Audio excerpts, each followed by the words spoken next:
Hello, everybody. Thanks for waiting. My name is Filippo Lorenzin, and I am the Artistic Director of a Museum of Contemporary Digital Art. Thank you for joining us for the opening event of Not Only RGB, MoCDA's new virtual exhibition in the Decentraland metaverse.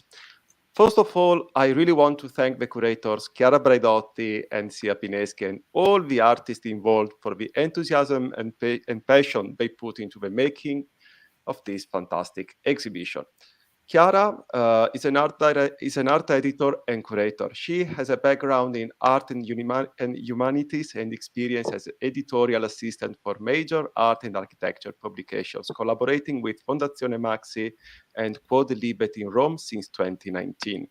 In 2018, Chiara's interest in art and blockchain led her to approach the crypto art scene through artistic production, soon collaborating with prominent actors in the space as an editor and as a curator. In 2019, she joined the MoCDA curatorial team and has since been involved in academic research to explore the evolution of crypto art and its community at the University of Udine between 2019 and 2021, and the University of Amsterdam since then.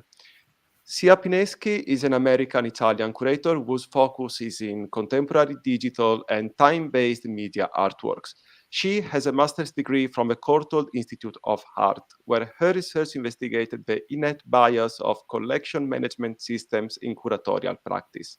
She also acted as the website development lead and co-curator of the Courtauld's exhibition Unquiet Moments, named Exhibition of the Week by The Guardian. She has worked previously with Tate Modern, the Los Angeles County Museum of Art, and the Italian-American Museum of Los Angeles to help produce exhibitions and manage collections. Not Only RGB sets a new standard for native virtual art exhibitions, thanks to the curator's effort and the collaboration with the Decentraland University team, in particular Dovile and their developers. I would like to take this opportunity to thank the Decentraland DAO for supporting MoCDA's exhibition program. Thanks to them, thanks to you if you are watching, we have been able to invite some of the most important and interesting artists working with digital tools to the Decentraland, and we just can't wait to announce what new events and projects are coming soon. Chiara, Sia, you have the floor. Well, thank you, Filippo, and hi, everyone. Well, first of all, welcome to the opening of Not Only RGB, this group exhibition featuring works by Kevin Abosch, Kane, Mathieu Merlet Briand, Sarah Meyohas, and 38 per mille, or 38 per thousand, a duo project by Italian artists Mattia Cuttini and Luca Donno. Yeah, we are very grateful to have some of them here with us actually tonight. We can see them. Mattia, Matt, Kevin, and Luca are here. Thank you guys for participating. Yeah, we're very excited to have you here for this presentation. And as a bit of an explanation for how this presentation is going to go, this is a curatorial walkthrough. So we'll be bringing everyone through the space and explaining a bit more about the works, giving a behind the scenes and explaining how we've put them in the exhibition itself in conversation with the other artworks. And at each stage, when we're talking about the artwork, we will be inviting the artists to come and answer a question and maybe contribute a bit more about the background of the work. So maybe Chiara, if you want to introduce a bit more about the background of the show and what we kind of had the absolutely. concept. Well, first of all, as Filippo said, we are very thankful to the Decentraland DAO for supporting the project and to the Decentraland University for helping us with the setup and its challenges. But anyway, regarding the exhibition, our curatorial intent was to provide an insight into the natural world's chromatic richness through the lens of RGB color code rendering. The environment, hues and values take on a new dimension when transposed into a digital landscape. And we tried to reflect this new breadth of colorized experience, as you can see, not only RGB. And in fact, many works on display share not only a connection to the natural world, but also to what is increasingly part of our everyday technological environment. So like the internet, big data, or pervasive algorithms.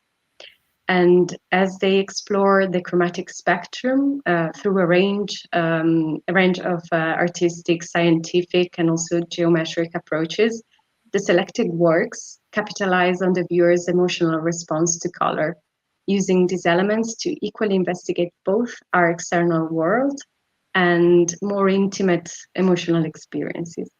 So overall, not only RGB is meant to explore the transposition of color from the natural world into the realm of the digital, and using these digital landscapes to investigate the fundamental laws that govern our emotional and physical relationship to color.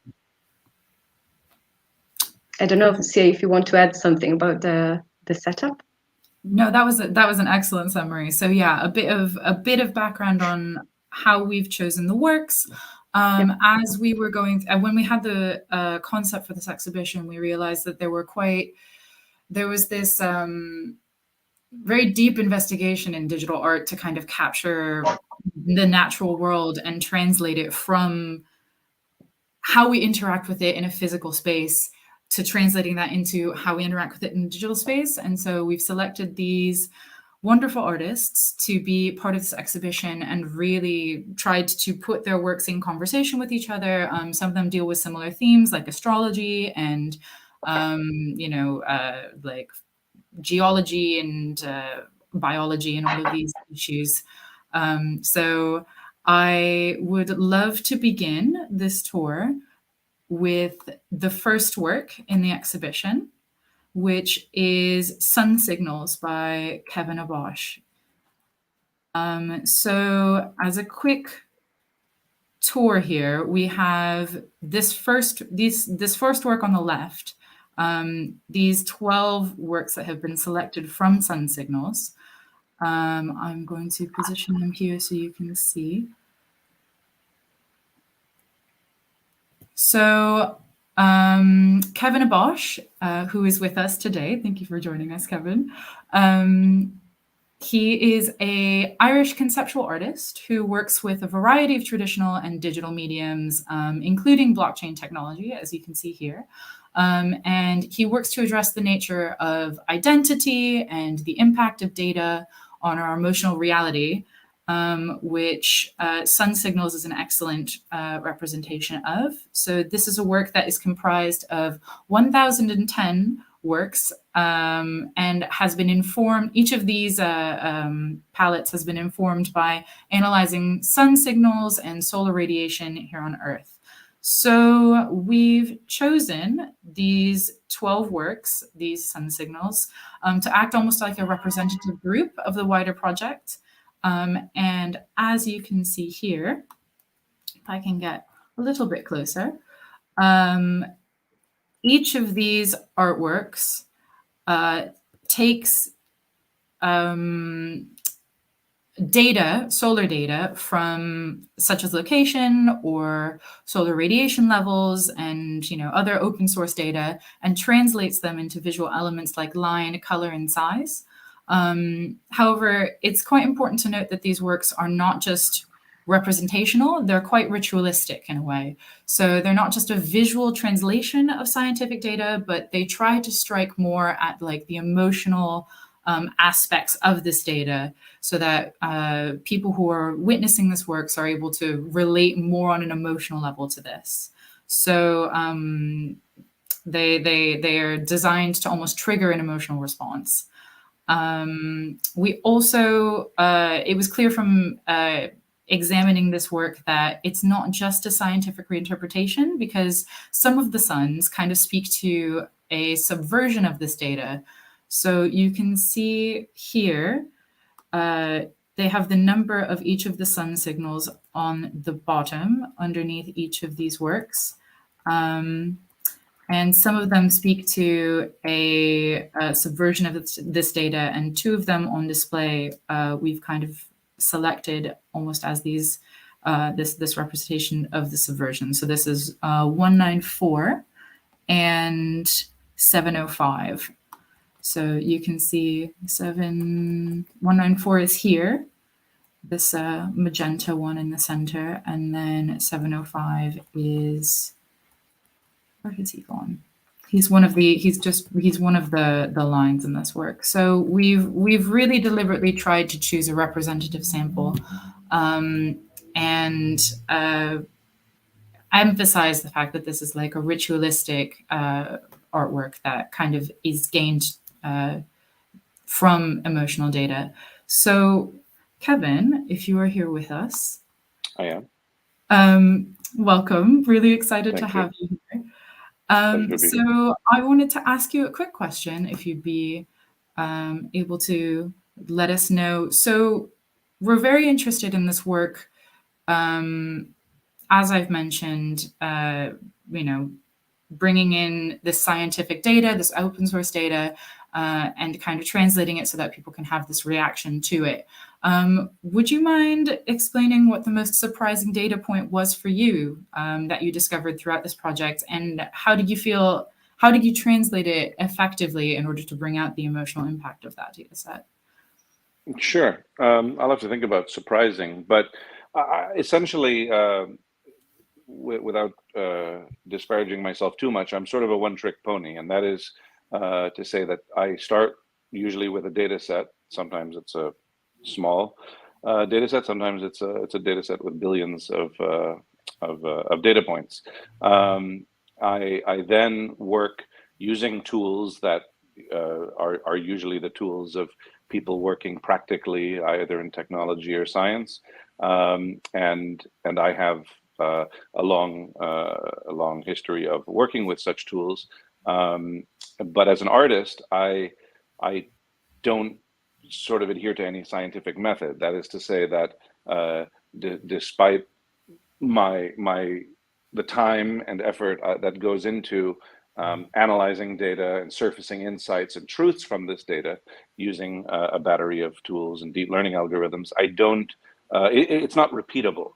So you talked about it being ritualistic. It is ritualistic in the sense that I work in a feedback loop back and forth with technology, using the technology as a tool to help me see and feel things that perhaps I wouldn't otherwise.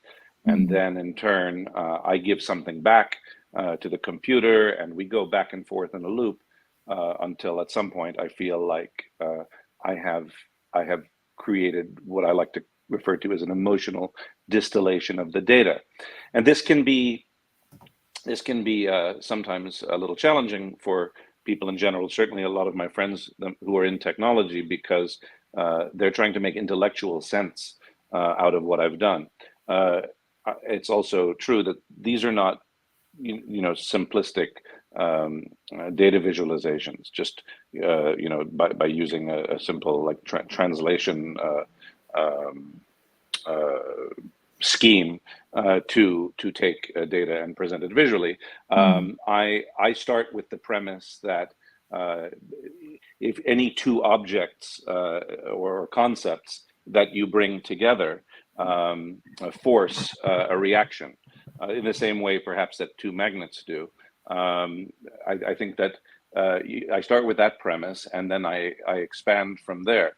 So any truths and insights and any 2 or billion data points that are forced together in some way are going to throw off. Let's just, for the sake of the discussion, refer to it as a charge, an emotional charge.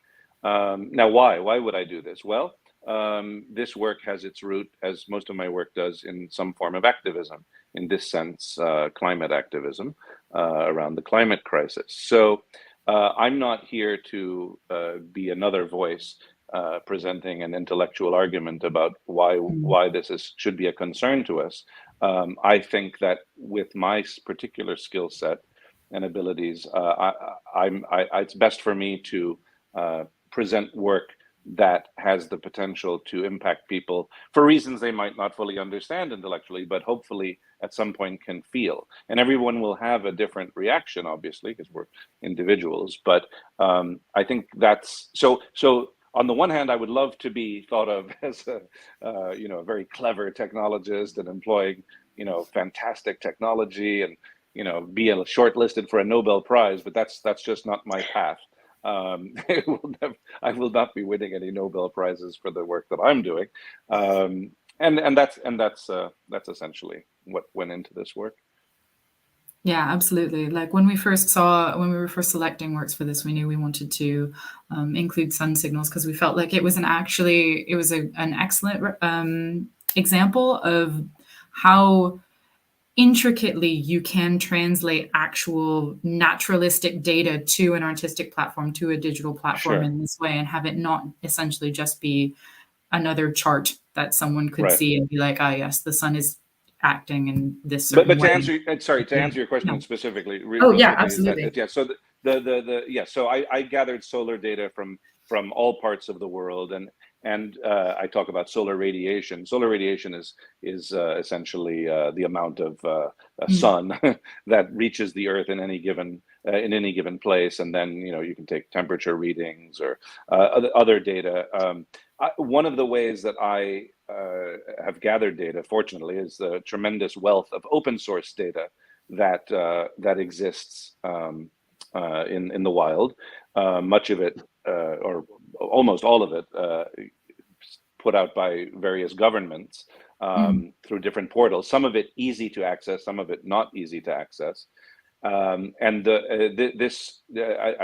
had a discussion earlier. Do you want me to comment on absolutely how I came into this wealth of data? So in 2016, I met a gentleman named Justin Antonopoulos. He was the undersecretary for the Department of Commerce under Penny Pritzker and the Obama administration, and they already knew, this was in November, and they knew that that Donald Trump was going to be taking over the White House, and they were winding things down essentially and getting ready to pack their bags.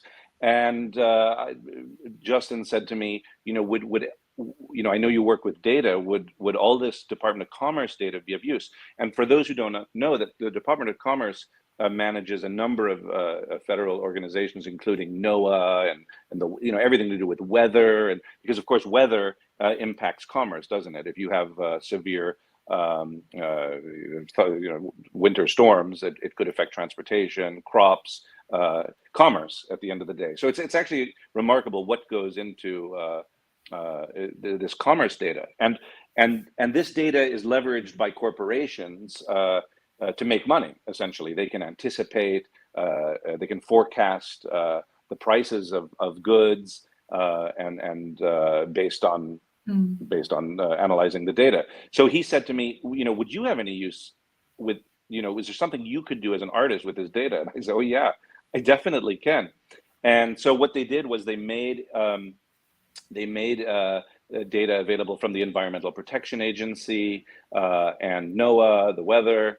And so I was thrilled. And so immediately I got to work. But now we were in January when the new administration came in.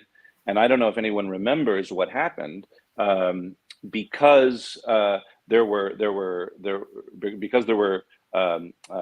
climate activists using EPA, Environmental Protection Agency data to very critically against the Trump administration.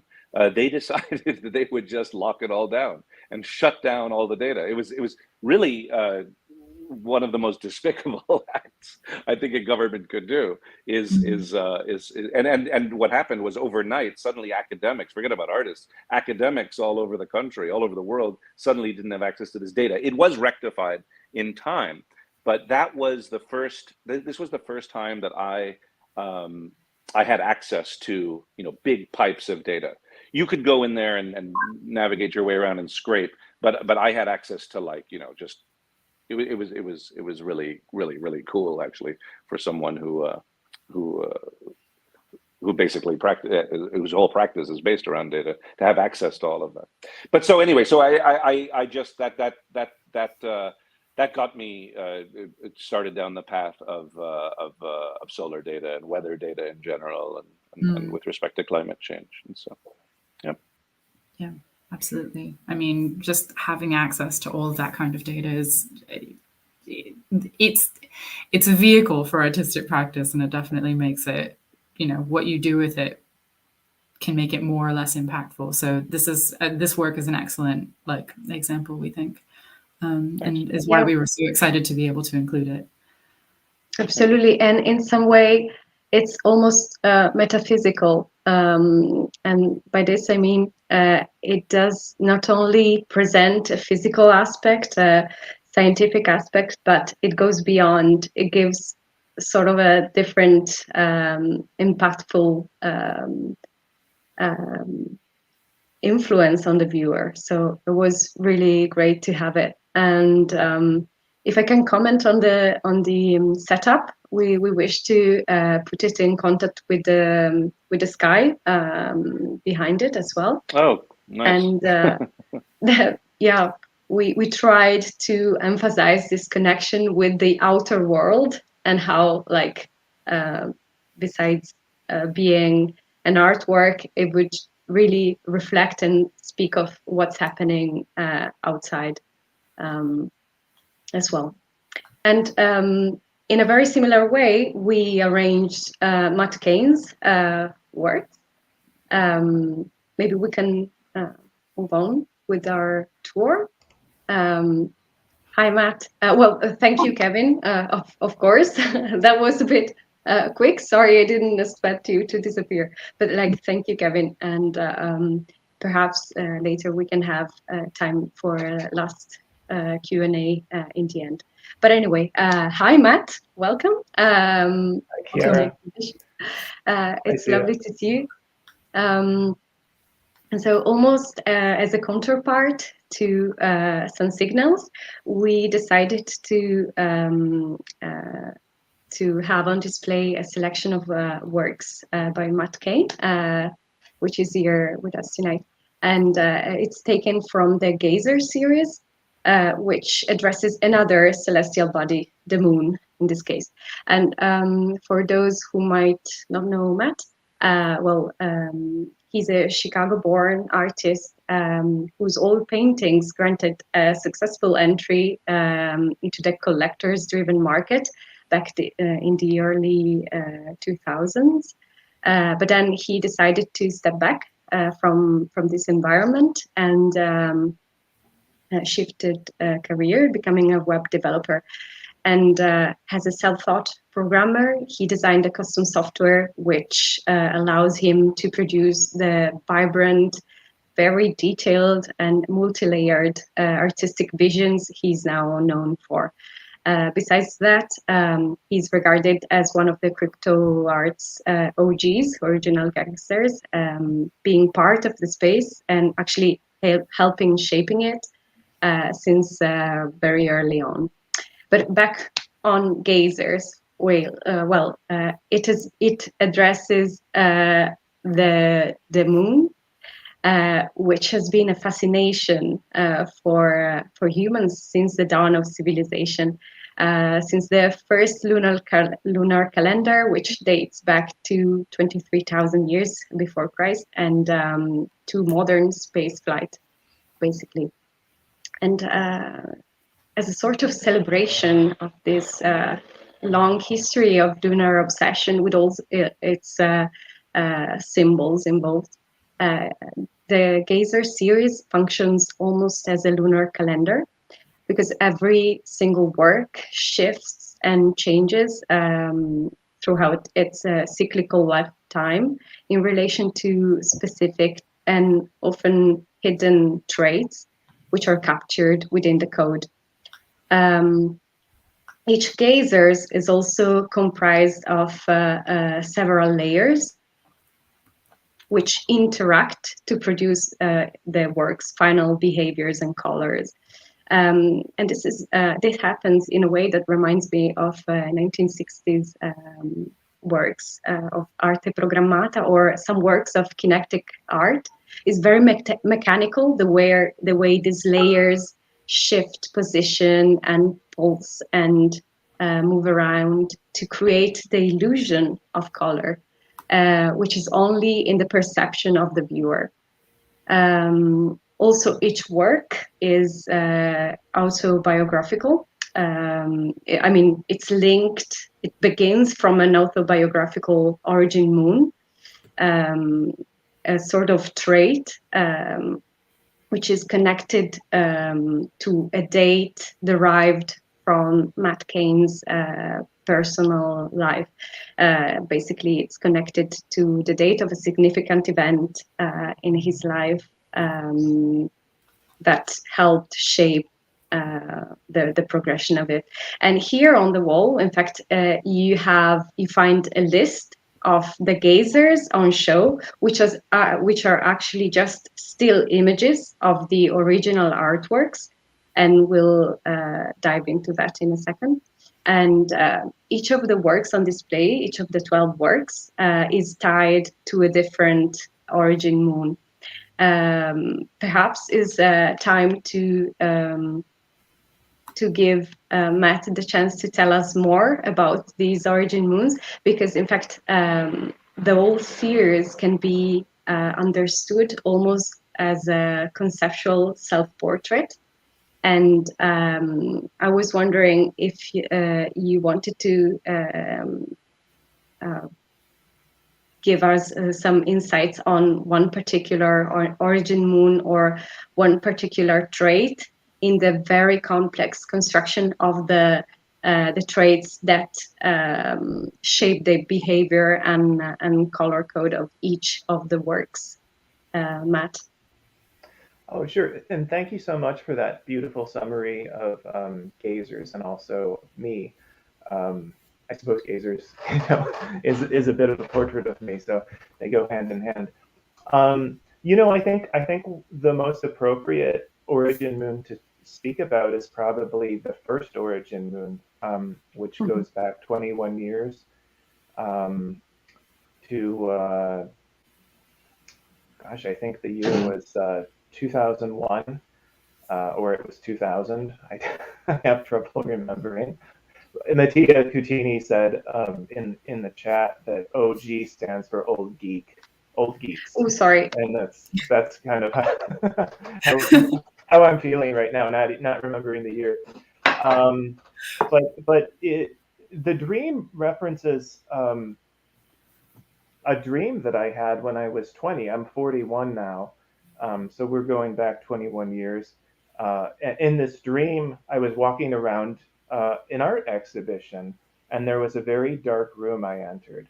And in the dark room, I saw this portrait of these boys. And as I walked closer to it, the layers started to shift out. And I think now might be an appropriate time to show go into the other room of the installation. Yes, we can absolutely do that. And actually, regarding this particular 3D installation, we must thank you so much, Kevin, for all the help and all the help in providing your insights and spending time in rendering all these layers. Because as I mentioned, each of the works comprises several layers, up to hundreds of them. And here, with the help of Matt, we were able to recreate a 3D version of it, so that the public can actually plunge into it, just cross the space and cross all these layers, and get a better insight in the construction of the work. These are, as we said, just still images portraying a single moment in the ever-shifting life of each of the gazers. And in fact, in relation to their evolution over time, I wish to also tell the audience that if you click on each of the works, of course, you will be redirected to the original living artwork. And again, on in the information in the exhibition and on Matt Kane's website, you can find a web page to see a time-lapsed version of the works on show, on display here. And these are able to basically portray the whole life of the works on display from the moment they were created up until the exhibition opening, which is pretty exciting. We are now able to see on this web page the first 3 of them, and in the following months, the other ones will be released. So stay tuned for more time-lapse versions of these living artworks. Here, unfortunately, it's just a still impression of one of them, of Geyser 299. And I don't know if you want to add something about this particular artwork. Yeah. So the origin moon, the dream, I saw these layers, then they just kind of divided, and I walked in the dream, I walked through the layers, in between the layers. And when I was inside of the layers, I actually looked closely at what's making up the layers. And it was like these pulsing orbs, and it's just geometries that were sort of like swimming. Haven't gotten quite there yet. But in terms of, and then in the dream, I stepped back and the layers sort of reorganized themselves, and there was this portrait of the boys again. And when I woke up from the dream, I just had the feeling that I had a glimpse of my own future, that the art exhibition I was walking through, because of my emotional response in the dream, I didn't recognize any of the art, but I had this sincere emotional connection to all of the work. And so my conclusion was I had just seen my future retrospective. Wow. Time kind of bent on itself for a moment, and I got a glimpse of that. And whether that was true or not, it has sort of become a self-fulfilling prophecy, because that dream I had 21 years ago, that has informed the path I've taken all the way to today, where in these different virtual reality galleries, these metaverses, I've been constructing these installations now, and going back 20 years ago, I began constructing physical pieces of layered resin. I was trying to make that dream a reality, which I think that's what so many artists are trying to do. And so it was really an appropriate origin moon to go back to. Of course, my interest in art goes back to when I was a child, but in terms of just having that sort of through line of that dream, that moment, that's where everything began and sort of sprang out of. And yeah. So I think it's really beautiful and meaningful for me, to see one of these gazers presented in this sort of format, and allow people to walk through the construction and understand these works are quite complicated in terms of their color theory and their patterning. I think when you had asked me how many layers they consist of, I think we sort of found the minimum was around 60 and the maximum was 99, just of the 12 that we put on display. I think it must go into the hundreds on a couple in the whole collection.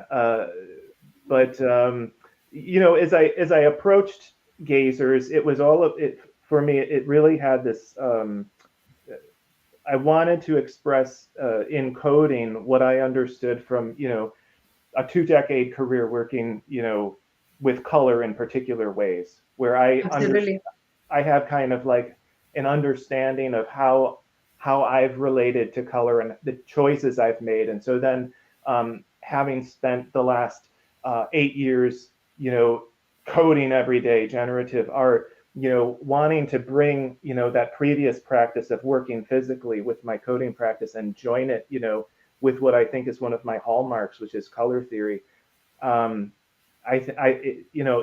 was a phenomenal experience to be able to try to take, cognitively what I do with color, and create coding around it. Absolutely. And I think that, we are super grateful for all your help in putting all this together, because it's really what give also us as curators a satisfaction to be able to present a work in a very effective way in the digital realm, and really plunge into it, provide the audience the chance to walk through it, to also see the architecture behind it, even though we had to simplify it. This is like basically a simplified version of the actual work. Let's forget about the fact that it should be living and pumping and slightly changing gradation hues and values while we talk. And of course, in this web page, I forgot to say, but you can see the works at midnight, dusk, and midday, if I'm not mistaken, like in several different times of the day, because the works not only follow the lunar cycles, but also the daylight and nighttime change of light. So it's very complex. The architecture of these works is quite complex, and it's great to be able to provide an insight on one tiny aspect of them here in this VR space. And you know, if I may say something, commenting on what you were just saying, you know, in Gazers, you know, these, you know, each NFT, each artwork, it speeds up incrementally every moment, so subtly, and each one has a different trait indicating like how many frames per second it kind of speeds up over a 12 lunar cycle or 24 lunar cycle, and so these are intended, because of course they are very rich in terms of their layers. They're intended to, over time, scale into the future with technology, the advances of technology. So just as I'm showing in my own biography the pathway that I've taken in my life, I'm also presenting this artwork an opportunity to change how it's experienced 100 years from now. Right now, we're seeing gazers moving somewhere between 1 frame per second to 20 frames per second, right? What's that going to look like when it's 200 frames per second? What's that going to look like if humanity goes so long that it's 1,000 frames per second? There's some really interesting optical things that are going to happen that I will not be around for. But we have to believe, and we have to sort of like strive in our own imaginations, you know, that technology is going to continue to advance, and we're going to march towards that. And this artwork, you know, as an artist who began with paint and you know has now embraced code, the reason I embrace code is because the work scales into the future. We can capture, you know, my essence of intention, and future historians can work with that to, you know, to scale the code, which is just, you know, it's just math. You know, scale that into future technology. So right now, you know, we're seeing gazers. It's a still image that's layered. But who's to say, you know, in 10 years that we don't have a living gazer, you know, in 3 dimensions that people are able to walk through?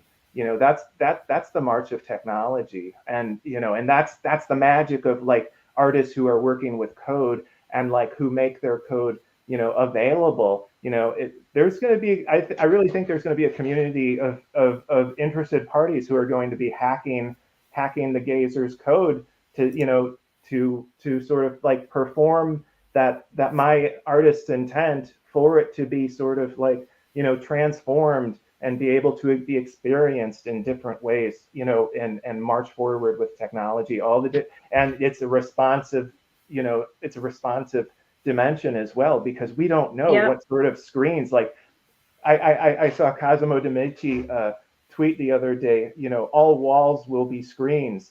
You know, well, not all walls are the same size. They're not the same dimensions. I'm imagining, you know, one that's like really narrow, but it spans the entire room, and maybe it's just 360 around the room, and we don't have corners of rooms anymore. Gazers will fit that display. That's the, Yeah, that's absolutely. Anyway, I'm going on about my own work. It's probably very unattractive. No, but regarding the setup, it was also a question of like how to deal with the display of it, and knowing it can basically stretch infinitely or adapt to a circular form or whatever. It was really interesting to think about it as well.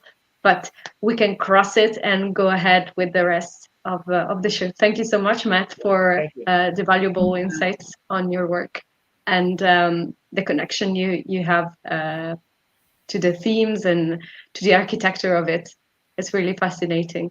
Thank you. I really appreciate the work you and Sia and MoCDA have done to put this show together. It's a really beautiful show. Congratulations. Well, thank you. I'm going to take us then physically through Gazers to the second room in the exhibition, which brings us out into this work, which I think my camera has died. So unfortunately, I might have to stop my camera, but I will still be controlling the Decentraland camera. So this work is by Mathieu Merlet Briand, who is a French visual artist who examines the synthetic ways in which information is shaped and guided and fragmented, especially in reference to nature and technology.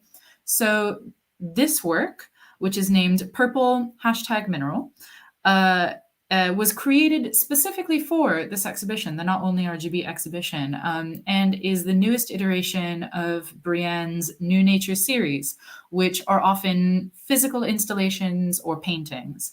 So I'm going to bring us around it. So you can see it is a virtual sculpture in 3D space. Moving around it very slowly. You can move up closer to it to see the textures, or further away to see its conversation play with the other works in the exhibition. But as a bit of explanation for this work, so the New Nature series puts the natural world in conversation with the digital world by mirroring the different ways in which they approach ephemerality, infinity, and complexity, because many of the processes that happen within the natural world are both infinite and also contained within lifetimes. And this is very similar to the digital world, in which there is an infinite scale, but it also decays with time as well.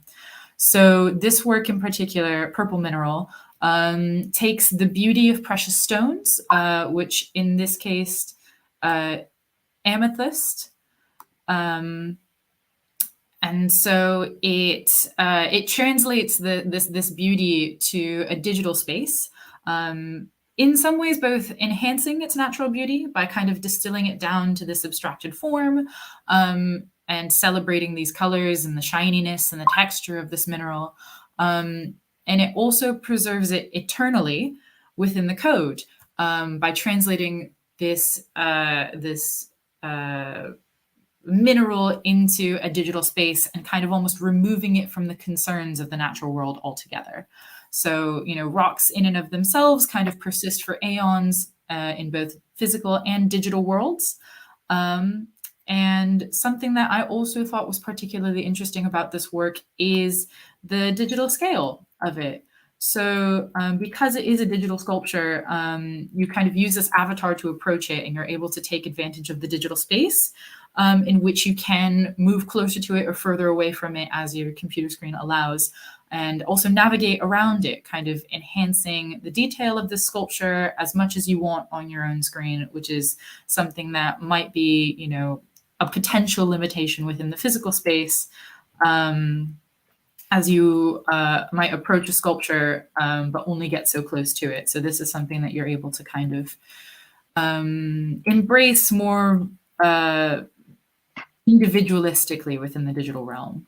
So this was Purple Mineral by Mathieu Merlet Briand. And unfortunately, he was not able to join us today for this conversation, but we will also be as a bit of explanation towards the end of the tour, we're also going to be hosting artist talks with many of the artists in the show, and so he has agreed to do one of those. So he will be part of the exhibition program.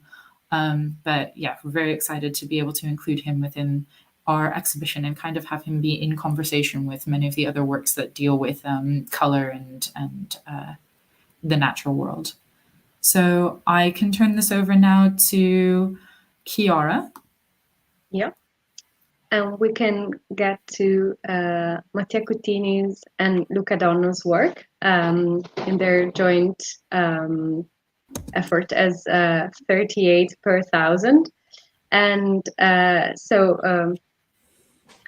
we are very happy to have you guys here tonight. Thank you so much. Yeah, and just as a bit of an explanation, we decided to show, since this is an ongoing series, we decided to show a work which actually is Mattia Cuttini's creation, and it's here on bottom left. And as you see, it's showing basically the RGB color code and CYK color code together. And then one of the first iterations, work in progress iteration, right next to it on the bottom again. And then on the top, you see 3 iterations of the actual Color Seeds series, which is the one we are presenting tonight. And this series is basically exploring the relationship between symmetry and randomness, between subtractive and additive color synthesis, and also works between blank voids and overlapping refractions. It leverages both common and distant traits of the artist's practices, and it investigates the intersection of the chromatic spectrum and the geometric one, transposing fractals and hues found in nature into the digital realm. We saw really strong interplay between in the works between the reassuring laws of balance and the disruptive force of chance, in a way that almost challenges the viewer to find sort of a rule to decode the composition, which is never quite to be grasped, apparently. And we also thought of it as almost a view through a shattered kaleidoscope or a prism, which helps you plunge into a visual vertigo, and works between the announced, the big scale, and the very, very small scale of the details. The series bears witness to Cuttini's knowledge of printmaking techniques and color theory, his optical experiments and analog glitches, and Luca Donno's passion for the laws of nature and his background in computer science and coding. Now, since we have the artists here, I was very curious to ask you, well, first of all, how you came to collaborate, and what's the most interesting theme that you wish to explore through this joint venture, let's say. Yeah, thank you for having us in the show. It's a real pleasure for us to be here. And also, Chiara, now I understand fully why you push it so much to have these kind of works, because they talk really well with the other series of artworks that are in the exhibition. Yeah, I started in 2018 doing NFTs and crypto art. And after a year, Luca, correct me if I am, after a year, I met this guy that was playing around with cryptocurrencies too, but also with art. And I told him, yeah, you can actually tokenize and mint your artworks as NFTs. And this is how we started, basically, like someone that asks a thing, and another guy in the web that finds out another friend, and we are basically from the same big place in Italy. This connection between Adriatic Sea. So that's the reason of our nickname, Tentato per Mille, or 38 parts per 1,000. That is the salinity of Adriatic Sea. And yeah, Luca, if you want to add something from your place, tell us something.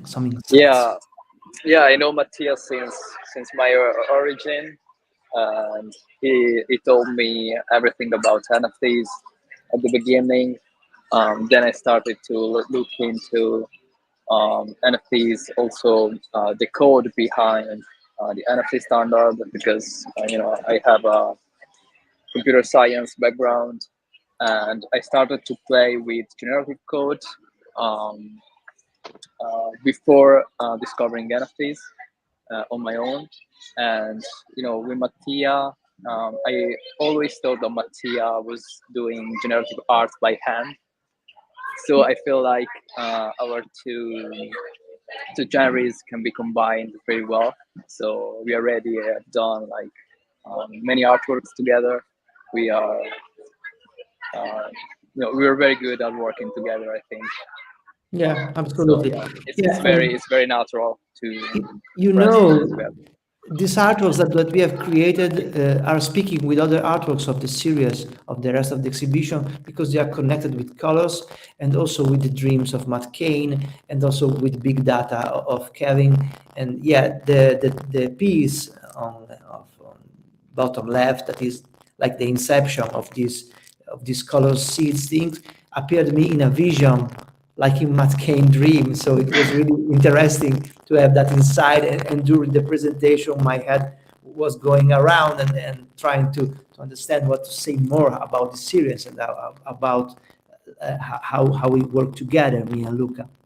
And yet this is our first tentative to put colors in a fractal way, because the three colors that you see in the middle of each artwork are the real seed to create all the rest of the artwork. And Luca can say us more, because he's the real guy that writes the code about these things. Please add something. Yeah, there are a lot of combination, a lot of harmonic geometric combination that can be done with this idea that Mattia had in his vision. And we were exploring a lot of like very geometric, very symmetric combinations, but then we wanted to add some noise, some kind of asymmetry to the upper artworks. We're still exploring them. We know that we want to have more variation. We are investigating all the properties that this idea can have, because it's very powerful, we think. So it's a work in progress. Yeah, it's a work in progress. I love that, actually, that is a work in progress, and we have in an exhibition some final artworks, and then these two mad guys with this work in progress thing. Yeah, in fact, to us, well, by the way, I forgot to mention, but these works were prepared exactly for the exhibition, were created exactly for the exhibition, the upper works. And for us, even in the selection process, we thought we could play around this, exactly this idea of trying to find sort of a balance between symmetry and chaos, basically. And you can see that the first and the last work on the top row are a bit seemingly more ordered, whereas the central one is really disruptive in the interaction of the colors as well as the shapes. So it's really interesting for us as well to see where this exploration will lead. Yeah. And regarding what you mentioned, I think it's again a common trait of your own practices to also play around the idea of error and like the mistakes, the randomness that is also part of nature and everyday life. The laws of nature and its randomness are in this work, as well as a chromatic spectrum.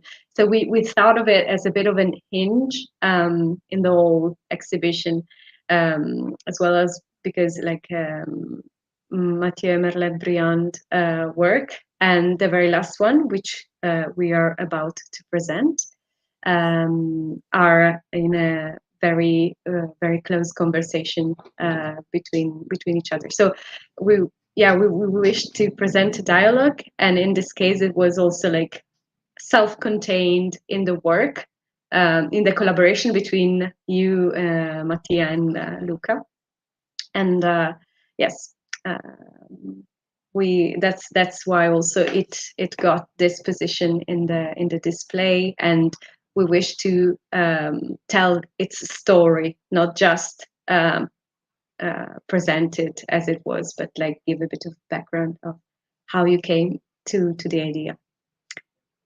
Well, Mattia, Luca, thank you so much for being here and for giving us your precious insights. We can probably head to the last bit of the exhibition now, and I'll give you the floor to Sia. Can you? We have a bit of a technical problem, but apparently, Sia, can you try to use your microphone? Hi. Yes. Okay, it's a bit of a it's a bit of a tricky situation, but we can move towards the end of the exhibition, the very last section, and approach Sarah Meyohas' work. Well, let me tell you something about her work. So I am back. So okay.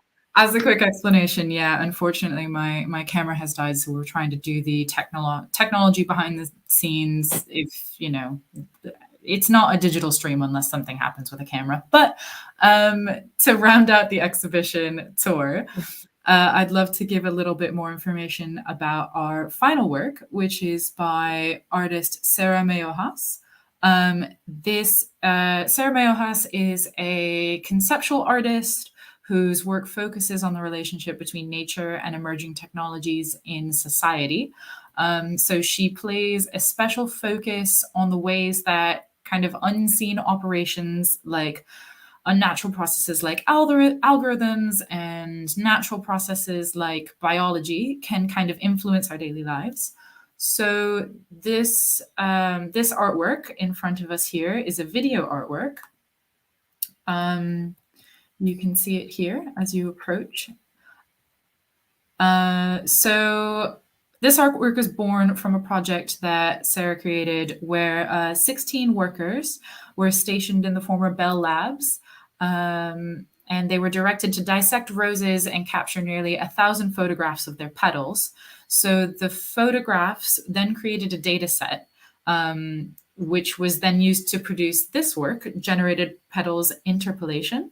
So this artwork uses AI to generate new petals eternally.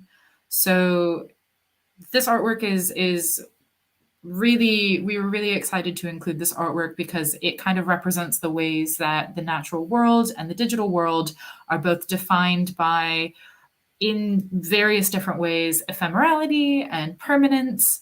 And this work kind of teases out those tensions a bit. So it kind of sees data as a way to almost capture brief experiences permanently. And there's also an extra element to this artwork, which is kind of AI as mimicking evolutionary processes. So, also it employs these evolutionary processes in an authentic way. So it kind of uses the selective layers of AI generation to kind of create new and different petals the more you look at it. So it also almost represents kind of humans as a selective pressure in both natural and digital worlds. So as a bit of background as well, the entire process of dissecting these roses and photographing them was kind of ritualistically captured in the film Cloud of Petals, which is not currently on display here, but will be screened as a part of a supplementary event to this exhibition. So please do keep an eye out for this and join us. So unfortunately, Sarah wasn't able to join us today for this Q&A, but we will be collecting audience questions to ask her in a written Q&A presentation that will then be published on the MoCDA website. So if you're interested in asking her some questions, please do get in contact with us via Twitter and Instagram or email, however you prefer to get in contact. So we were really, really excited to kind of present this as linearly the last exhibition in the work, because we felt it really exemplified the different approaches to interpreting the ways that natural processes can kind of be mimicked and even intensified by the digital world. So putting this in conversation with the other works in this room was a very exciting way that we felt would kind of bring the exhibition together and sum up the message that we were trying to achieve. So, yeah. And as Sia mentioned, we will be scheduling a screening of Cloud of Petals, the film, which also like feeds into this work on display, as well as other artist talks that have been mentioned earlier as part of the exhibition program, which will take place over the month of November as a big weekly conversation with the artists involved in the exhibition, and early December.